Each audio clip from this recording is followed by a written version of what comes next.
Alors, je continue la requête suivante. Donc, créer une requête qui permettra de sortir les personnes pour lesquelles on n'a pas encodé de date de naissance. Donc, je crée ma requête, création de requête. Je vais mettre un minimum de champs, titre, nom, prénom, et le champ date naissance obligatoirement. Et donc, dans la ligne des critères,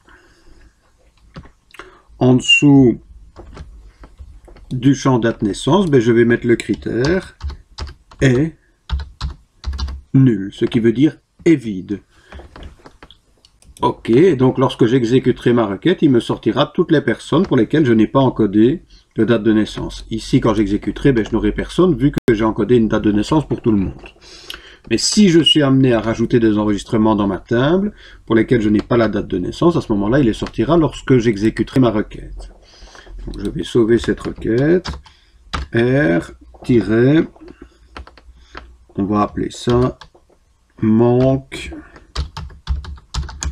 la date de naissance. Voilà, la suivante. Sortez les personnes dont le nom est plus grand que D. Créer requête. Alors, je vais mettre titre, nom et prénom. Et celle-ci, elle est extrêmement simple. Donc en dessous de nom, je vais simplement mettre plus grand que D. Je clique sur OK. Et quand j'exécuterai ma requête, j'aurai toutes les personnes dont le nom est plus grand que D. Donc c'est normal que j'ai du mot ici. On a dit plus grand que D, donc c'est une personne qui s'appelle DA tout court, forcément c'est plus grand que D. Voilà, on va sauvegarder cette requête. R- je vais mettre ça, non plus grand que D. Voilà. Alors, la requête suivante, ça, elle est particulière. Donc, on me dit, sortez les personnes qui ont été engagées entre le 1er janvier 2000 et aujourd'hui. Triez les personnes de cette requête par ordre alphabétique. Alors, on me dit, servez-vous de cette requête comme source de données. Fusionnez cette requête avec le document de la page suivante. Donc, à la page 117, on a un petit postage à effectuer. Il faudra se servir de cette requête pour le mailing. Et on me dit, attention, les fonctions devront apparaître en entier dans la lettre et sous forme de code dans la table. Donc, pour cette requête, il faut d'abord créer une table auxiliaire, mettre cette table auxiliaire en relation avec la table principale, et puis seulement faire la requête. Et une fois que la requête sera faite convenablement, on fera le petit postage. Donc ici, je vais d'abord créer ma petite table auxiliaire. Donc, création de table. Alors, dans cette table, j'aurai deux champs. Donc, j'aurai un champ code fonction. Attention, le champ code fonction doit être mis en texte, parce que le champ fonction dans la table principale a également été mis en texte. Ce champ-là sera clé primaire.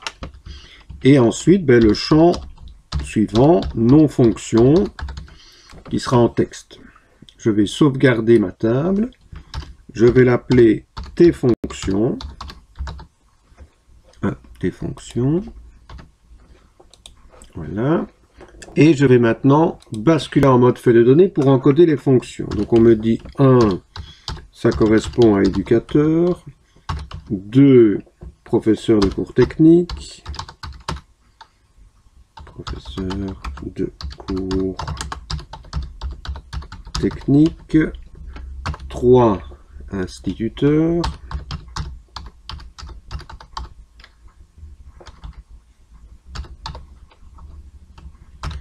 4, professeurs de cours généraux.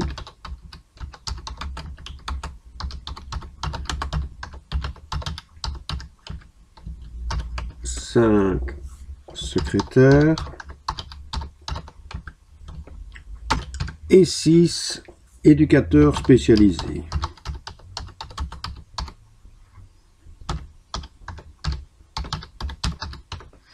Voilà, donc ma table est créée. Je sauvegarde et maintenant je vais mettre en relation cette table avec la table principale. Donc je ferme, donc je vais dans outils de base de données, relations. Alors je vais afficher toutes les tables. Voilà, et donc je vais relier ces deux tables. Ici on va effectuer une relation de type 1 à plusieurs, donc pour une même fonction je peux avoir plusieurs personnes.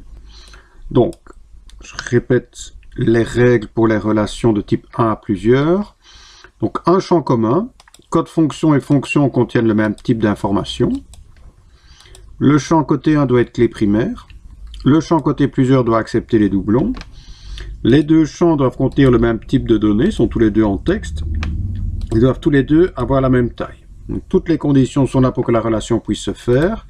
Donc je prends mon champ code fonction, je le glisse sur fonction. J'applique l'intégrité, ce qui veut dire que je ne pourrais pas encoder une personne dont la fonction n'a pas déjà été encodée dans la table des fonctions. Je mets en jour en cascade, donc si je modifie côté 1 de la relation, automatiquement ce sera modifié côté plusieurs. Et effacer en cascade, si je coche, ça veut dire que si je suis amené à supprimer une fonction, eh bien je supprime toutes les personnes exerçant cette fonction. Je vais la laisser cocher pour une fois. Je crée le lien. Voilà. Donc le lien est fait. Je vais fermer, je vais sauvegarder, je vais aller voir si ma relation se fait correctement. Donc j'ouvre la table côté 1 et j'ai bien un petit plus devant chacun des enregistrements de la table côté 1 qui me permet de visualiser le côté plusieurs de ma relation. Ça fonctionne convenablement. Voilà. Dans la vidéo suivante, je m'occuperai de la requête et du publipostage.